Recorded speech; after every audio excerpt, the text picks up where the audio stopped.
Fundamental Principles of All Faith, Chapter 1. Our intent and goal here is to shed light on the true path. To truly grasp the true path, one must fully comprehend the differences between it and false paths. Then one may follow it with the confidence and knowledge that it will lead him to his desired goal. The reason is quite simple. If the ultimate goal and claim of any path is to lead one to the ultimate truth of reality, it must be established as valid, for if it is not, how could it lead to truth? The ultimate purpose and claim of every religion, philosophy, or path is that it will lead one to the ultimate truth of reality. This certainly is the claim and purpose of all religion. Certainly those following these paths must be seeking ultimate truth, for if they were not, they would not follow any path.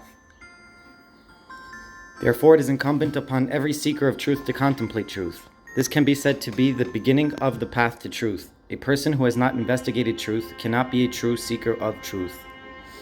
This is simply because he has not taken the necessary steps to arrive at truth and distinguish it from false. Unfortunately, today we find the world in a state of doubled and quadruple darkness and confusion to the point that not only are there those who do not seek truth, but worse, there are those who do not believe there is truth to seek. Therefore, our purpose here is to determine the foundational principles that may be regarded as self-evident axioms and their logical ramifications. Through this, we will be able to isolate the truth and reject the false. As explained above, this is clearly the beginning of the path for any seeker of truth.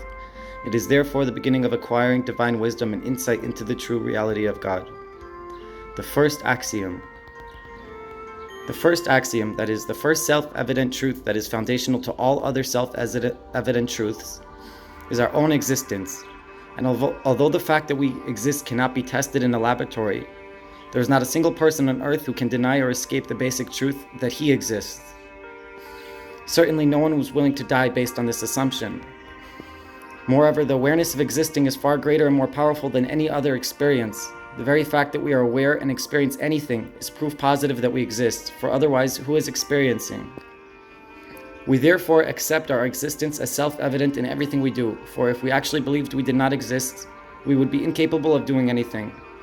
We cannot eat, drink, move, or breathe. A non-existing being does not breathe. The very fact that all people breathe proves without a doubt that they believe they exist. Because it is universally accepted that we exist, as evidenced by the fact that everyone eats, drinks, moves, and breathes, etc., we may establish this as an incontrovertible and self-evident truth. We will therefore use our existence as the starting point in determining the path to ultimate truth. Anyone who seriously disputes this should at the very least realize that his opinions are of no consequence to those who do exist. We may therefore test the claims of all paths and religions against the axiom of our existence, the ancillary axiom. Secondly, regarding our existence, it is undeniable that we have limitations which we are incapable of overcoming. No matter how strongly I will it, I am incapable of flying as birds fly or living underwater like fish. Even the powers and qualities that I do possess are limited. I am limited in time, I live, but not eternally. And I am limited in space, I'm here, but not everywhere. In every way, I am confined by my defining qualities and limitations, for that is the very nature of my existence. This truth is undeniable and inescapable. The nature of the limitations of our existence is, therefore, our second axiom and self-evident truth.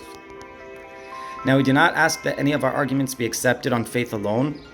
On the contrary, our entire purpose here is to come to an intelligent discernment between the true and false.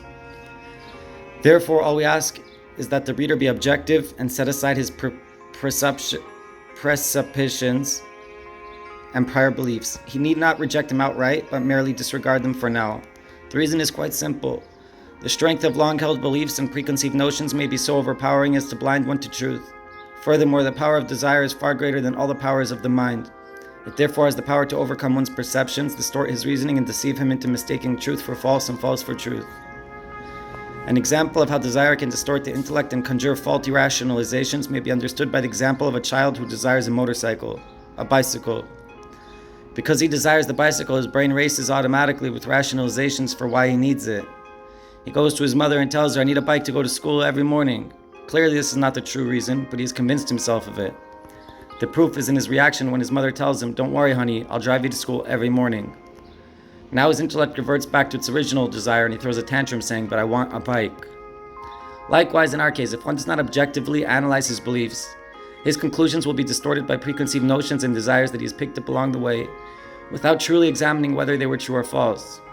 Only if he can step back from his beliefs, if he is able to reflect upon them objectively to discern their truth. If he is incapable of doing so, it is a clear sign that he may have been on a false path from the onset, for he has never taken the prerequisite steps of any path, let alone the true path. He accepts his beliefs blindly, without foundation, either because they are currently popular or what he was born to. Even if they happen to be true, he is unsure of it, for he has never truly examined them. Rather, he relies on others for his beliefs. Certainly, such a person is insecure and unsure of his beliefs. Moreover, the fact that he is unwilling to objectively analyze and investigate his own belief system clearly indicates that he is fearful of what he may discover. This gives us insight that although he may claim to be a true believer who believes with all his heart, in truth he is essentially unsure of his beliefs. This is the underlying reason for his fear of objectively investigating and analyzing them. Therefore, one who truly seeks truth and is unafraid of what he may discover will set his current beliefs aside and approach the analysis objectively. Only thus can he ever hope to arrive at truth.